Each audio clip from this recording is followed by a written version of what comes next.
Hello दोस्तों, मैं doctor Sanju और आज के हमारे इस वीडियो में मैं आपको बताने वाली हूँ कि बहुत सी महिलाएं मेरे पास ऐसी आती हैं जिनको पीरियड्स इरेगुलर रहते हैं। उनको या तो पीरियड टाइम पे नहीं आते हैं या उनको बहुत लंबे टाइम तक ब्लीडिंग चलती है, ब्लीडिंग जल्दी से रुकती नहीं है, या कई महिलाओं को पीरियड के अंदर जो फ्लो है वो अच्छे से नहीं आता है और उनका ये कहना होता है कि हमने बहुत सारी दवाइयाँ ले ली हैं, लेकिन जब तक हम दवाइयाँ लेते हैं हमारा पीरियड तब तक तो टाइम पे आता है, लेकिन जैसे ही हम दवाइयाँ लेना छोड़ देते हैं वापस से हमें पीरियड की प्रॉब्लम होने लगती है। तो इस प्रॉब्लम के पीछे क्या कारण है जिसकी वजह से आपके जो पीरियड्स हैं वो इरेगुलर आते हैं। मेडिसिन लेते हो आप तब तक तो वो ठीक आते हैं, उसके बाद से फिर से आपके साथ वही प्रॉब्लम होने लग जाती है। तो आज के हमारे इस वीडियो में हम इसी टॉपिक के ऊपर बात करने वाले हैं। तो देखिए, ये जो पीरियड इरेगुलर होने की प्रॉब्लम होती है इसका एक बहुत बड़ा कारण होता है हार्मोनल इम्बैलेंस। ये जो पीरियोडिक साइकिल है इसको टाइम से लाने के लिए, पीरियड के दौरान फ्लो अच्छे से हो, उसके लिए कुछ हार्मोन्स शरीर में बनते हैं जिनका एक नॉर्मल क्वांटिटी में बनना बहुत ज़्यादा ज़रूरी होता है। ये हार्मोन्स होते हैं FSH, LH, एस्ट्रोजन और प्रोजेस्टेरोन। इन हार्मोन्स के कंबाइंड इफेक्ट की वजह से ही आपकी जो पीरियोडिक साइकिल है वो टाइम से आती है और पीरियड के दौरान जो ब्लड होता है, जो ब्लीडिंग होती है, वो भी आपकी एक नॉर्मल टाइम के लिए होती है। तो ये हार्मोन्स रिस्पॉन्सिबल होते हैं आपकी पीरियोडिक साइकिल को रेगुलर बनाए रखने के लिए।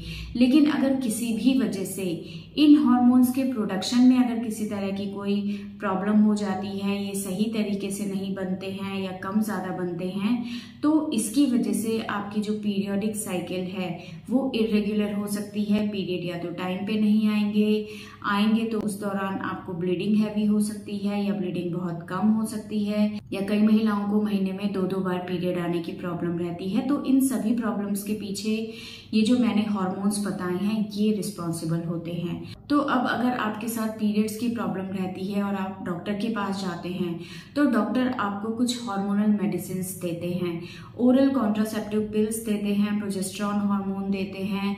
इन हार्मोन्स की वजह से क्या होता है, आपके अंदर जो हार्मोन इम्बैलेंस हो रहा है वो टेम्परेरी कुछ टाइम के लिए बैलेंस हो जाता है, जिसकी वजह से आपके जो पीरियड हैं वो दवाई लेने के बाद टाइम से आने लगते हैं। लेकिन इन मेडिसिन को बंद करने के बाद वापस से आप में इस तरह की हार्मोनल इम्बैलेंस की प्रॉब्लम फिर से हो जाती है।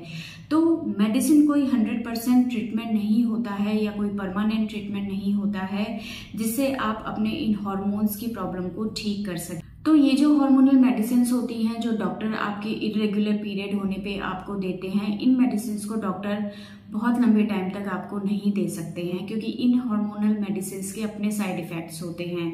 तो अब इन हार्मोन्स का प्रोडक्शन शरीर में अच्छे से होने लगे उसके लिए आपको खुद को मेहनत करनी पड़ेगी और ये चीज़ बहुत ज़्यादा मुश्किल नहीं होती है क्योंकि ये जो हार्मोन्स इम्बैलेंस हो जाते हैं बॉडी के अंदर, इसके पीछे बहुत सारे ऐसे कारण हो जाते हैं जिसके लिए हम खुद रिस्पॉन्सिबल होते हैं। हमारे खाने पीने की आदतें अगर गलत हैं तो उसकी वजह से ये हार्मोन्स इम्बैलेंस हो जाते हैं। अगर हमारी लाइफस्टाइल अच्छे से नहीं है, हम एक सेडेंटरी लाइफ जीते हैं, एक्सरसाइज कुछ भी नहीं करते हैं, तो इससे भी हार्मोनल इम्बैलेंस हो जाता है। अगर हमारे सोने की टाइमिंग ठीक नहीं है, खाना पीना खाने की टाइमिंग ठीक नहीं है, तो इन सभी चीज़ों का जो इफेक्ट है वो इन हार्मोन्स के प्रोडक्शन के ऊपर पड़ता है, जिसकी वजह से ये हार्मोन्स ठीक तरह से नहीं बन पाते हैं। तो इस हार्मोनल इम्बैलेंस को ठीक करने के लिए हमें अपनी लाइफस्टाइल और अपनी डाइटरी हैबिट्स में चेंज करना सबसे ज़्यादा ज़रूरी है। तो हमें अपनी डाइट में ऐसी चीज़ें ज़्यादा लेनी हैं जो हेल्दी हो। इसके लिए आप हरी सब्जियाँ, फ्रूट्स ज़्यादा से ज़्यादा लें, प्रोटीन्स आप अपनी डाइट में अच्छे लें, आप हेल्दी फैट ले सकते हैं। इसके लिए आप रोज़ 1 से 2 चम्मच घी ले सकते हैं, आप ड्राई फ्रूट्स का इस्तेमाल कर सकते हैं। आपको अपने खाने में कार्बोहाइड्रेट को कम लेना है, फैट को कम लेना है, बाहर की जितनी भी चीज़ें हैं उनको आपको कम लेना है। बाहर के fast food, packed food items जितनी भी चीज़ें होती हैं उनको आपको टोटली अवॉइड करना है।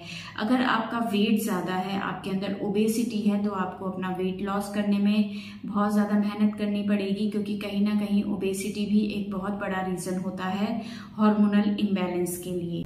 इसके अलावा आपको रेगुलर एक्सरसाइज करनी है, योगा, मेडिटेशन, ये सारी चीज़ें आपको करनी है। अगर आपको किसी तरह की कोई टेंशन है, आप परेशान रहती हैं, स्ट्रेस आपके लाइफ में है, तो आप उसके लिए मेडिटेशन कर सकती हैं, क्योंकि अगर आप स्ट्रेस बहुत ज़्यादा लेती हैं तो कहीं ना कहीं ये भी आपको हार्मोनल इम्बैलेंस की प्रॉब्लम कर सकता है। तो अगर इन सारी चीज़ों के ऊपर आप ध्यान देंगी, आप अपनी हेल्दी डाइट लेंगी, एक्सरसाइज रेगुलर करेंगी, बाहर की चीज़ें बिल्कुल अवॉइड कर देंगी, अपने डाइट में मीठा बहुत कम लेंगी, तो आपको ये जो हार्मोनल इम्बैलेंस की प्रॉब्लम है ये खुद से ठीक होने लगेगी। क्योंकि बहुत सी महिलाएं हैं जो मेडिसिन ले लेके परेशान हो जाती हैं और वो ये कहती हैं कि हमें अब मेडिसिन नहीं लेना है, अब आप कुछ ऐसा बताइए जिससे हमारी ये प्रॉब्लम परमानेंटली ठीक हो जाए। तो उसके लिए जो भी मैंने चीज़ें बताई हैं आपको इन चीज़ों के ऊपर ध्यान देना है। और अगर इन चीज़ों को आप रेगुलर 4 से 5 महीने फॉलो कर लेती हैं तो किसी भी मेडिसिन की आपको जरूरत नहीं है। आपके शरीर के अंदर जो हार्मोनल इम्बैलेंस की प्रॉब्लम है वो खुद से ठीक होने लगेगी, जिससे आपके जो पीरियड्स हैं वो रेगुलर आने लगेंगे। लेकिन इसके लिए आपको स्ट्रॉन्ग डिटर्मिनेशन की जरूरत है, ताकि आप रेगुलर इन चीज़ों को 4 से 5 महीने फॉलो कर सकें। और इससे आप खुद देखेंगे कि आपकी ये जो प्रॉब्लम है धीरे धीरे खुद से ठीक होने लगेगी। तो अगर आपको हार्मोनल इम्बैलेंस की प्रॉब्लम है, आपके पीरियड ठीक नहीं आ रहे हैं, या आप मेडिसिन ले लेके परेशान हो चुके हैं, तो जो भी मैंने चीज़ें बताई हैं उन चीज़ों के ऊपर आप रेगुलर ध्यान दें। इससे आपकी जो हार्मोनल इम्बैलेंस की प्रॉब्लम है ये खुद से ठीक होने लगेगी। इसके अलावा अगर आपके किसी और तरह के कोई सवाल हैं इस वीडियो से रिलेटेड तो आप हमें कमेंट कर सकते हैं। और हमारे आने वाले वीडियोस को देखने के लिए हमारे इस चैनल को सब्सक्राइब ज़रूर करें।